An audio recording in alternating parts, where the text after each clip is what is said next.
جنت سے نکال دیا.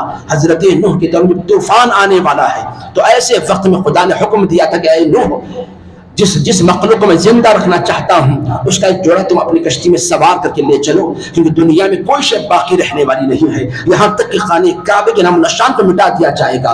رب العالمین کے حکم پر حضرت نوح نے خدا کے حکم کے مطابق جس کو اپنی کشتی میں سوار کرنے کا حکم دیا تھا، یا صبح قیامت تک جس کی نسل کو خدا برقرار رکھنا چاہتا تھا، ان جوڑوں کو خدا نے حضرت نوح کی کشتی میں سوار کر دیا. تو جب حضرت نوح کشتی میں سب کو سوار کر رہے ہیں تو آپ نے گدھے کو بھی اپنی کشتی میں سوار کرنا چاہا. سب سے پہلے نوح کی کشتی میں داخل ہونے والی مخلوق چونٹی تھی اور سب سے آخر میں داخل ہونے والا گدھا تھا. تو جب گدھا کشتی میں داخل ہو رہا تھا، اب شیطان جو ہے گدھے کی دم کو پکڑ کر کھینچنے لگا. حضرت نوح اسے کے کان پکڑ کر کشتی کی طرف کھینچتے ہیں، شیطان جو ہے دم پکڑ گدھے کو کھینچنے لگا. حضرت نوح کافی پریشان رہ گئے. کہا کہ اے بدبخت گدھا، تو داخل کیوں نہیں ہو رہا ہے؟ تو داخل ہو جا، اگرچہ تیرے ساتھ شیطان بھی ہے تو بھی داخل ہو جا.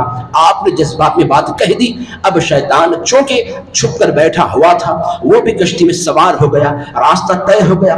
نوح کی نگاہ کشتی پر پڑی تو دیکھا کہ شیطان ملعون بھی بیٹھا ہوا ہے. پوچھا اے بدبخت، تو کیسے آیا؟ کہا کہ آپ کے حکم پر آیا ہوں. کہا کہ میں نے تو نہیں کہا تھا. کہا کہ آپ ہی نے کہا. غور کرے کہ آپ نے گدھے سے نہیں کہا تھا اگر تیرے ساتھ شیطان بھی ہو تو داخل ہو جا. میں تو بیٹھا ہی تھا، لہٰذا آپ کے حکم پر آپ آ گیا. اب میں واپس نہیں جاؤں گا. اللہ کے نبی حضرت سیدنا نوح نے اسے نکالنا چاہا. خدا کی طرف سے وحی ہوئی، اے نوح چھوڑ دو، اس کا تمہارے ساتھ رہنا کچھ حکمت ہے. لہٰذا شیطان کشتی میں سوار رہا. واقعات طویل ہیں. بہرحال آخرکار حضرت نوح سے شیطان نے پوچھا، اے اللہ کے نبی، حضرت نوح نے شیطان سے کہا کہ اے ملعون، خدا نے تجھے کیا مقام عطا کیا تھا، کتنی بلندیت عطا کی تھی. رب العالمین نے تجھے معلم الملکوت بنایا تھا. خدا جل جلالہ نے تجھے فرشتوں میں اتنا ممتاز کیا تھا کہ اللہ تبارک و تعالیٰ نے تجھے اپنے قرب سے بھی نوازا، فرشتوں کا استاد بنا ڈالا تھا. رب نے جب اتنا بلند مقام تجھے عطا کیا، خدا نے اتنی شان عطا فرمائی تھی، کاش تو شان کو برقرار رکھتا، رب العالمین کے حکم پر عمل کرتا. حضرت آدم کو سجدہ اگر کر دیتا تو یقیناً تیرا مقامات کچھ اور ہوتا. تو جنت کی نعمتوں کو پا رہا ہوتا، وہاں کی عظمتوں سے تجھے اور مالا مال کیا جاتا. تو نے رب کا حکم نہ مانا، حضرت آدم کو سجدہ نہ کیا، جس کی وجہ سے تجھے مردود کہہ کر جنت سے بے دخل کر دیا گیا. حضرت نوح شیطان کی غلطیوں کو بتلانے لگے. وہ ساری باتیں سنتا رہا. آخر میں کہا کہ ہاں نوح، مجھے بھی اپنے کیے پر پچھتاوا ہے. شیطان نے کیا کہا؟ اے نوح علیہ السلام، مجھے بھی اپنے کیے پر پچھتاوا ہے. کہا کہ کیا تجھے اب معافی کی امید ہے؟ تو کہا کہ ہاں، اگر رب نے مجھے معاف کر دیا تو اس کا احسان ہوگا.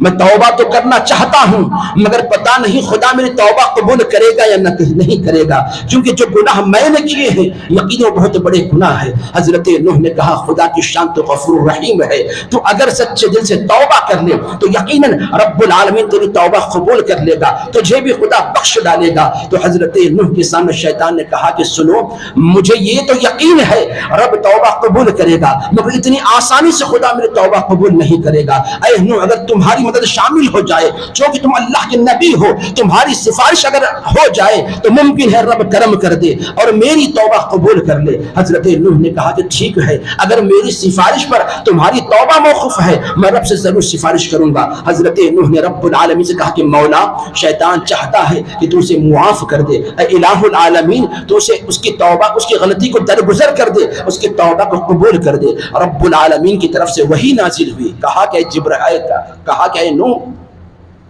شیطان اگر واقعی چاہتا ہے کہ اس کی توبہ ہم قبول کریں، شیطان اگر چاہتا ہے کہ اس کی غلطی کو درگزر کرے تو بس ایک شرط ہے، اگر وہ شرط کو مان لے ہم ساری خطائیں درگزر کریں گے، اس کی ہر غلطی کو معاف کر ڈالیں گے. حضرت نوح نے کہا مولا کون سی شرط ہے؟ کہا کہ اس ابلیس سے کہو، ملعون سے کہو کہ وہ حضرت آدم کی قبر پر سجدہ کرے، تابوت آدم کو سجدہ کرے. حضرت نوح نے یہ بات شیطان سے کہی. رب العالمین تمہاری توبہ کو قبول تو کرنا چاہتا ہے، خدا کی شرط یہ ہے، رب کی مرضی یہ ہے کہ تم ایک مرتبہ حضرت آدم کی قبر کو سجدہ کرو. تو شیطان اس وقت کہنے لگا اے نوح چھوڑ دو، رہنے دو. شیطان نوح سے کیا کہتا ہے؟ اے نوح چھوڑ دو، مجھے رہنے دو. جب تک آدم بحیات تھے زندگی چل رہی تھی سانسیں برقرار تھی میں نے انہیں سجدہ نہ کیا، اب مٹی کا ڈھیر ہو گئے تو اب سجدہ کیوں کروں، لہٰذا مجھے اسی حال میں رہنا منظور ہے، آدم کی قبر کو سجدہ کرنا مجھے منظور نہیں ہے۔ تو اب یہاں سے معزز سامعین اکرام ایک نکتہ بیان کرتا چلوں، احادیث میں یہ بھی ذکر کیا گیا کہ بات یہیں پر ختم نہیں ہوگی، محشر کا جب دن قائم ہوگا رب العالمین شیطان کو جہنم میں داخل کرے گا، سزا پائے گا، پھر جہنم سے نکالے گا، ادھر جنت سے حضرت آدم کو نکالے گا، شیطان کو پھر حکم دیا جائے گا اے لعین اب بھی وقت ہے، چاہے حضرت آدم کو سجدہ کر لے، تو شیطان اس وقت میں اکڑ کر کہے گا کہ مولا اس وقت روز ازل میں سجدہ نہ کیا، اب کیوں سجدہ کروں، لہٰذا مجھے سجدہ کرنا منظور نہیں ہے، یہ کہہ کر وہ کہے گا کہ مجھے سزا بھگتنا منظور ہے، آدم کی تعظیم مجھے منظور نہیں ہے، یہ کہہ کر پھر جہنم کے آگ کے حوالے ہو جائے گا۔ تو یہاں پر ایک پیغام یہ دیتا چلوں کہ سنو، انبیاء کے متعلق جس نے یہ عقیدہ رکھا کہ نعوذ باللہ وہ مر کر مٹی میں مل گئے ہیں، یہ عقیدہ کس کا ہے، یہ عقیدہ شیطان کا ہے۔ شیطان کی یہ سوچ کہ حضرت آدم مر کر مٹی میں مل گئے ہیں، جبکہ مصطفیٰ کی یہ سوچ ہے، مصطفیٰ کی یہ تعلیم ہے، اللہ کے رسول کا فرمان ہے کہ خدا جل جلالہ نے انبیاء کے جسموں کے لیے مٹی کو حرام کر دیا کہ انبیاء کے جسموں کو نقصان پہنچائے، یہ مصطفیٰ کی تعلیم ہے، یہ مصطفیٰ کا حکم ہے، مٹی کے لیے جائز نہیں ہے کہ انبیاء کے جسم کو نقصان پہنچائے۔ تو آقا کی تعلیم یہ ہے کہ انبیاء کا جسم قبروں میں صحیح سلامت رہا کرتا ہے۔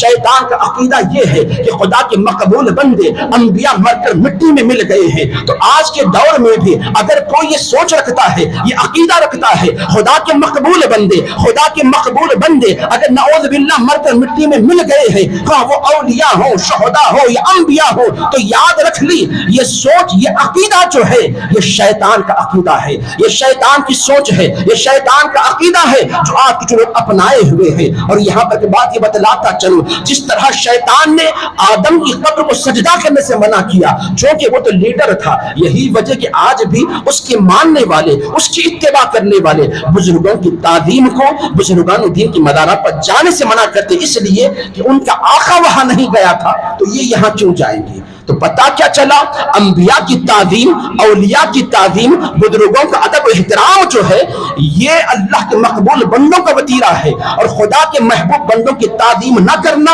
خدا کے مقبول بندوں کی بے عزتی کرنا، انبیاء کی توہین کرنا، در حقیقت میں ان کی تعظیم نہ کرنا، یہ شیطانی عمل ہے۔ تو آج ہم غور کریں ہم کس کے نقش قدم پر